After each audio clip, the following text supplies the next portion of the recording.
Old model steamboats in poor condition. Part 8. Making a thread adapter for the steam engine exhaust outlet, silver soldering the chimney extension, and making a mount for a sievert blowtorch head. Thinking about how to make the water pump bypass system. I'd like to take this opportunity to apologise for the state of my voice. It would appear that I've caught a cold. The exhaust outlet originally just had a brass collar soft soldered onto it, and this was no good at all. I don't want to use flexible piping for this. So I use the same principle as I use for the inlet pipe. And in this clip I'm cutting a thread on the pipe using a 5/16 by 32 threads per inch die, which is currently fitted in my tailstock die holder. And then I modified a commercial 3/8 by 32 threads per inch fitting by removing the thread at one end and then tapping a hole down the centre at 5/16 by 32 to match the one on the pipe.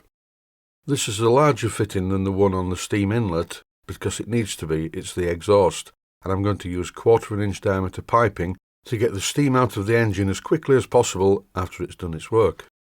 And this is the way of things with gas engines. Don't forget, steam is an invisible gas. I'm showing the chimney extension. It's made from a length of copper pipe with V-shapes cut out of it, and then it's bent as you see in the picture. Originally though, it was a real mess. It was soft soldered, so I cleaned all of that off and silver soldered it. I didn't video the process because I've got quite a few silver soldering videos already on the channel. In this clip I've replaced the superstructure temporarily over the chimney extension, and I'm doing this so that I know the position that the boiler is going to sit in the bottom of the boat. Obviously the boiler is going to be fastened into the boat at some stage, and if I get the position of the boiler wrong, then the chimney extension isn't going to point up the chimney, which is not what I really want to happen. And now with the boiler positioned in the boat, I can also measure from the boiler to the water tank mounting to see how much room I have to play with to mount the gas burner. I'm going to use a sievert gas blowtorch head. I bought this from Blackgates Engineering a while back, and these are very good quality gas burner heads. It's just like the one I currently use on my blowtorch, although this one is a lot newer. Before I can use this for its intended application, I need to modify it slightly.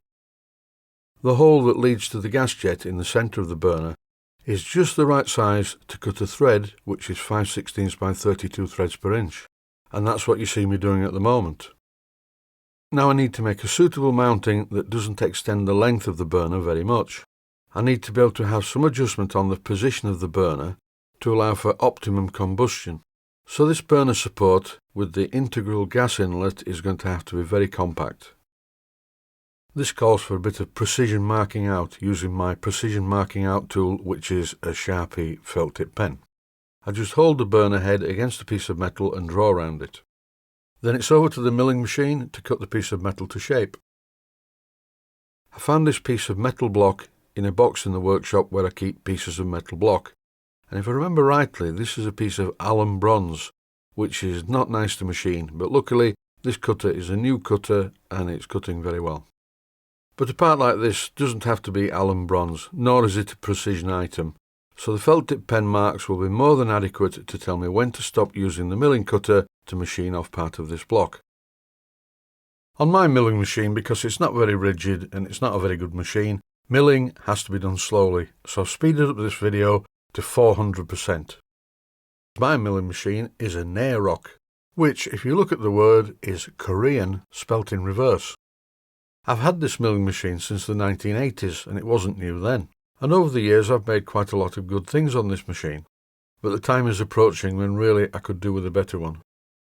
So just in case you may be thinking of supporting me via Patreon, remember my Patreon supporters, and I thank you all, get access to these videos earlier than the rest of the world. Once again, using my super duper marking out system with the felt tip pen, I'm about to drill a hole in the centre of the block. As you can see, the block is now milled off and it's the correct shape to hold the burner. What I've just done is use the centre drill and rotated it by hand to make a very tiny spot on the work. Then normally I would use a ruler to confirm that this spot is exactly midway between the two sides of the work.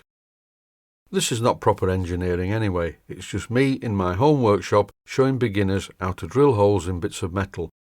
I use my calibrated eye, I know that this is in the middle, And if you were to measure this with a ruler, or maybe with a more scientific piece of measuring equipment, you would soon find out that the hole is more or less exactly in the centre of the work. And here I am drilling the block tapping size for 5/16 by 32. And I generally use a drill that is 2 imperial sizes less than the diameter of the thread. So this is 2 down from 5/16, which, before I get lots of questions asking me what the size of the drill is, it's 9/32 of an inch. Because this material is Allen bronze, first of all I used a taper tap, which I'm withdrawing at high speed here. Now I'm using what's called a plug tap, which allows me to go right down to the bottom of the hole, because as I've just mentioned, this hole does not go all the way through the block. There are usually 3 types of tap, and these are taper, second and plug. The first one is very tapered, the next one is slightly tapered, and the third one is not tapered very much at all to allow you to get to the bottom of a blind hole. This clip shows clearly what I'm doing. I'm now tightly fitting a brass double union with a copper washer and some Loctite 542 into this hole. And I've also turned off the hexagon part of the burner head, and this will allow me to screw the burner head firmly onto the fitting on the shaped block. Now, using my steel ruler as usual, it's time to mark out the position for the gas inlet union, which is 1/4 by 40. As well as screwing this burner head very tightly onto the 5/16 by 32 threads per inch union, I'm also going to fit some O-rings. It's a bit of a belt and braces approach, but I don't ever want it to leak. Back in the drilling machine, and I'm drilling a hole down the centre of the work again from the top, and this time I'm drilling a hole which is 7/32 of an inch in diameter, tapping size for 1/4 by 40 threads per inch, followed by fitting a 1/4 by 40 threads per inch union, complete with a copper washer and some Loctite 542 in the top. Here's a finished burner with its mounting that will need bolting to a metal plate which goes underneath the boiler. This steam engine is fitted with a water pump, and these are the connections that go from the tank to the boiler. The bottom fitting is the water inlet and the top fitting is the water outlet. I'm trying some of the original piping in place to find out what the threads are. And I soon found out that these were not ME or model engineering threads. These are commercial pipe fitting threads. And I found out by using a die that this one is a 1/8 BSP. I need to fit a water bypass valve, so I'm just having a bit of a mock-up to see what's feasible. I think I'll be using a water bypass valve like this one, because the one behind is a commercial item and it's horrible. It's just a compressed air fitting onto some sort of plumbing fitting, whereas the one in the foreground looks much better. And that's it for this episode. Thanks for watching, and I hope you found it useful.